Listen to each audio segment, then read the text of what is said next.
What's up guys, it's Jay from Tubers, and with the World Championship right around the corner for League of Legends, I'm hyped, everyone's hyped, and everyone's making tier lists, all kinds of stuff. So today, I thought I would share my own personal thoughts and make my own tier list to try and, see what you guys think and, how similar we are in our thoughts. So, my S plus tier team, I think is going to be EDG. Well, first of all, I do think that China is probably the best region this year.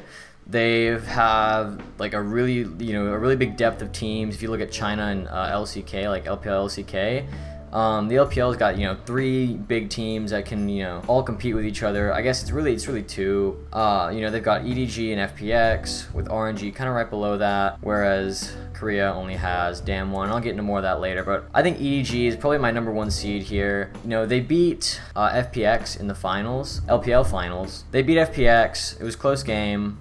Actually, it wasn't even a close game in the finals. It was a close game in the semis, but they basically they played FPX better than FPX played FPX. And if that sounds confusing, you have to go watch the game to find out. So I do think that EDG has the upper edge going into it. But that being said, you can't deny that FPX is also still an S plus tier team. They've got Nuggery in the top lane, they've got Tion in the jungle, they've got DoinB mid lane, they've got all these really strong players that can all of them can be carries if they need to be, and so their entire roster is very strong. I think they slipped up, they just kind of weren't expecting EDG to play themselves that well. I do think FPX will turn it up in Worlds and have a very good chance of winning it again. So yeah, that's all I've got for S plus tier. I think it's just those 2 teams. They just look cut above the rest. They look so much better than everyone else. At the top of S tier, I'm going to put RNG. Now, I know a lot of people are going to probably disagree with me here and say, oh, they fell off after MSI, whatnot. And while they kind of did, you can't deny they stepped it up a little bit. They stepped it up on a couple weeks after MSI. They kind of fell off again in playoffs a little bit, but it's still the same RNG that won MSI. They're a force to be reckoned with, and I think they have a very good chance of bringing it out. They just gotta, figure out some kinks and whatnot. The meta is shifting. With Worlds patch, it always shifts. The MSI meta was kind of a mess. RNG played it well though, and we'll have to see how they play this meta. This meta is looking to bring in a lot more options for jungle. The AP jungler meta where RNG won, it's kind of coming back. It's going to be a little mixed, but I think they'll do well. They'll pull it off. I do think they'll make the semis, but I don't think they're going to win at all. I just think EDG and FPX are just miles better. Or the other team in S tier is Damwon Kia. I definitely think they look a lot weaker without Nuggery. It's kind of obvious. The team that won 2020 Worlds, nothing like the team this year. Maybe that's okay. They're not as dominant as they seemed to be last year. In LCK, they dropped a few games to teams they really shouldn't have. But, they won all the ones that were important. They still got first seed. They are Damwon still. They've got their core, with Showmaker and Canyon and all that, but definitely a little weaker point in top lane in my opinion. They did lose in MSI finals to RNG, so going off of that, I do think I'd put them on the same level as RNG. I think they're interchangeable. You could put Damwon in front of RNG if you wanted to. I would perfectly accept that, but I do think that Damwon should be here with RNG on this same level. Now, that's all the teams I have in S tier. At the top of A tier, I'm putting T1. I know that T1 has had their fair share of struggles recent years, but they look like they're doing pretty well now. They've got Faker's back. Faker's looking pretty good. Owners owning in the jungle. They've got a confident bot lane, and even though they're changing them out with like Teddy and Guma, they're looking very strong still. And they beat Damwon. They might not have. They beat Genji, I think. I can't remember. But they are definitely a top tier LCK team. And when Faker's at Worlds, you can never doubt him. He's always going to perform at Worlds. It's just what he does. He's got 3 titles. It's insane. The man's crazy. Now, the next team in A tier is going to be Genji. They always do well local in LCK, and then when it gets to Worlds, they kind of fall off sometimes. It's They've always been there, right on the edge, but always just barely not getting it. They got beat by T1. I think that's the team I was confusing Damwon with. T1 thrashed Genji both games, regular season games they played them. For that reason, I have to put Genji under T1, even though they finished above T1 in terms of championship points, I think. A lot of you may be wondering, where's Mad Lions? Here. I know that Mad Lions did really well at MSI. They took RNG 3-2, I think. They played them, or no, it was Damwon. Yeah, they played Damwon 3-2. They played them close at MSI. But Worlds is kind of another, it's a different breed than MSI. Like, this team lacks international experience. They have, like, Humanoid has gone to Worlds. I know Armut's been to Worlds, and, I mean, they went last year with they went last year with Humanoid, Carzzy, and Kaiser. They still kind of lack the experience. And they're very, like, their playstyle is really just, like, scrappy, and while that works, actually, I mean, I can't say it doesn't work. They kind of go nuts in LEC. Then they can be 10, 15k gold behind, and they are still in it. This team loves to fight, but I think if you put them against, the likes of the Chinese, LPL teams that also like to fight but do it better, I think they'll be stopped. They have a very good chance of making it to semis, I think. But it's the Mad Lions. They're upsetting teams is their middle name. They do it all the time. So I would not be surprised if this team made it extremely far. So the last team I have in A tier is LNG. This team is kind of a toss-up for me. They looked good in regular season. They kind of fell off a little bit at the end of playoffs, and they made it back at the end of, like, the world plans, the regional playoffs. They looked really strong there, but again, I think this is a young team. The team it's a very inconsistent team. It kind of depends on whether they want to be good or not that day. Again, if they are consistent and they're good and they like playing well that day, then they will do well overall. They're a good team. They just need to play well together and stay consistent. So moving on to B tier. At the top of B tier, I've got Hanwha Life Esports. Now, this team's interesting. It's kind of the Chovy show, and I love Chovy. He's such a good player, and I really want to see him succeed. But unfortunately, he's always been right on the cusp of the underneath team. We saw DRX Worlds last year. They were second seed in Korea, but by a large margin. Like, Damwon was way above them. I think it's the same thing here with Hanwha Life. The team gap with players is just kind of massive. It's Chovy, and then his friends. Deft is good. Deft is inconsistent. He has the potential to be very good, but he has looked kind of inconsistent. The top side of this team actually isn't that bad either. Morgan and Willer, they have their good moments, but again, it's rough in terms of the overall team and when you set them up against other teams. But if there's anything I do believe in, it's the Church of Chovy, and this man, I believe he can carry a team, but I think that this B tier is where they should be. The next team I have in B tier is Fnatic. Now, I really want Fnatic to do well. I love Fnatic as a team and as a roster, and they've got the wife buff with Upset now. Statistically, the wife buff has proven to work with Ambition in 2018, Doinb in 2019. If we're talking about the wife buff being true, then Fnatic would be all the way up in S+ tier. They'd win Worlds, easy wife buff, clean sweep.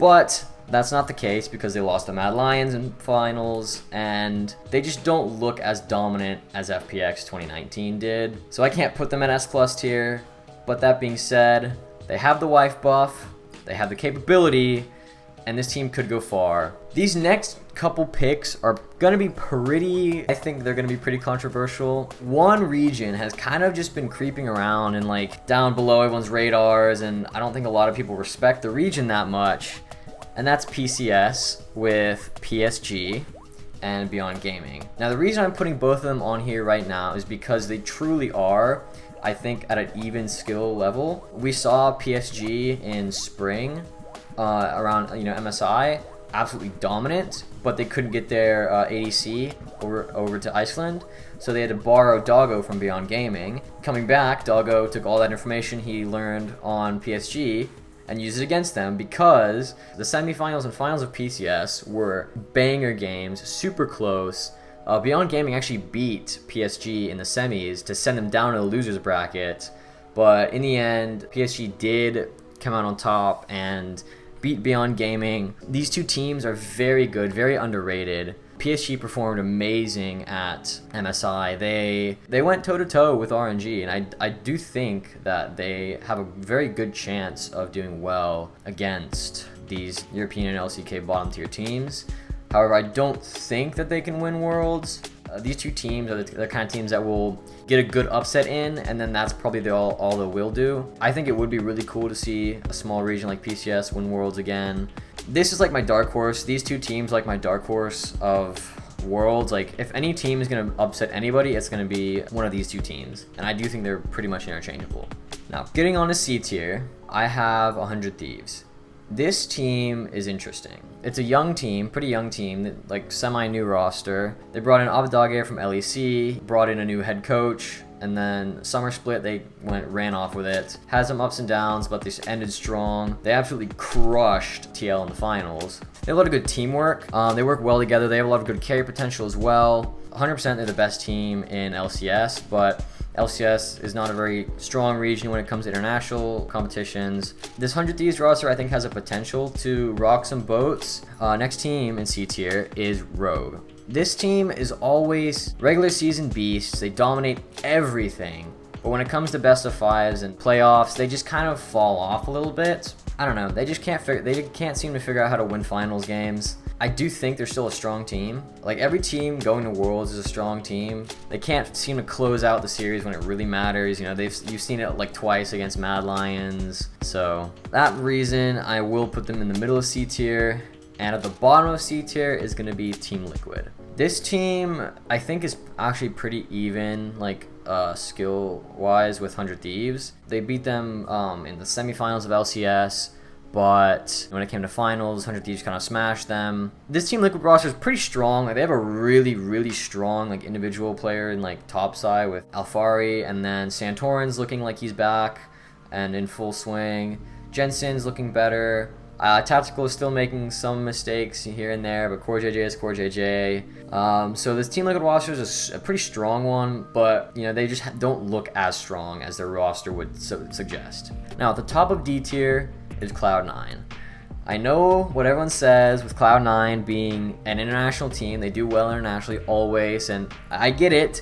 I'm a Cloud9 fan. I love the team. I love the logo, everything. I love the branding. I love Cloud9, but I just don't think that they're gonna do well. The team just kind of looks disjointed at times. They're either really they either play really well together or they're super disjointed. There's no in between really. The other thing is, like, if they can't translate a lead through fudge, it seems like they just can't really translate a lead anywhere. The next team we have is Peace. Now, this team, for those of you that don't know, is the Oceania team. The reason why they're on the same like tier as Cloud9 is because if you guys remember MSI, there's a team called Pentanet GG at MSI that kind of just memed their way to upsetting pretty much everyone they shouldn't have. They beat Cloud9 one time. If there's any takeaway from Pentanet at MSI, was they upset teams they shouldn't have. Peace 3-0'd them in OCE playoffs, and now Peace is coming back on the social media trend of like they are marketing themselves as, you're scared of Pentanet, be scared of us because we 3-0'd them. So I'll take their word for it. I want to see this team rock some boats. It'll be a lot of fun, I'm sure, but again, they're not gonna make it very far. Next team is Unicorns of Love. You can put them on the same level as DNG, I think. DNG looked like, they were hyped up a lot because they're a mid laner. I can't remember his name now, but I know for a fact that they had a really strong mid laner. He did okay at MSI, but it's kind of difficult sometimes on this international stage because he's a young mid laner. He's a really young mid laner. So maybe if he takes some of that MSI experience and gets more confident, because like the other thing is he kind of just didn't do much at MSI. Probably, international jitters, understandable. So I do think that if he, gets more confident and takes that MSI experience, that he could do well, and this team could do well. Now, Unicorns of Love, they've always also been kind of a weird upsetty team. They win things they shouldn't, and then they kind of just lose every game after that. Not much to say for this team, really. All these teams, I think you can put on a similar tier. I'm just going to move them up here, as so. This team is a TCL. I think it's Galatarse, I think, Esports. Red Canids, and Infinity. The TCL has produced some really good talents like Armut and Closer, so I think they could produce some results at Worlds. Maybe get some of their players onto major region teams like last year happened with the team last year at Worlds that Armut was on, that upset or that played it close with Mad Lions. So yeah, TCL they've produced some good players in the past, and they kind of felt they didn't do much at MSI. I think they won one game, nothing too much, nothing too crazy. But this team looked more dominant in they finished the team that went to MSI they went to the team that went to MSI this past MSI. They kind of handily defeated them and moved on to finals, and then won the game there. Not much else to say. It's a minor region. Someone's got to be the bottom, so it's going to be one of these, couple teams.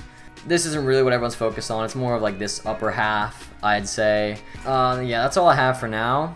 Let me know what you guys think. If you agree, if you disagree, let me know in the comments below. I'd love to hear your thoughts. Make sure you like, subscribe, and again, let me know what you think of my tier list and what your thoughts for your own tier list are. And I will see you guys later. Have a great night.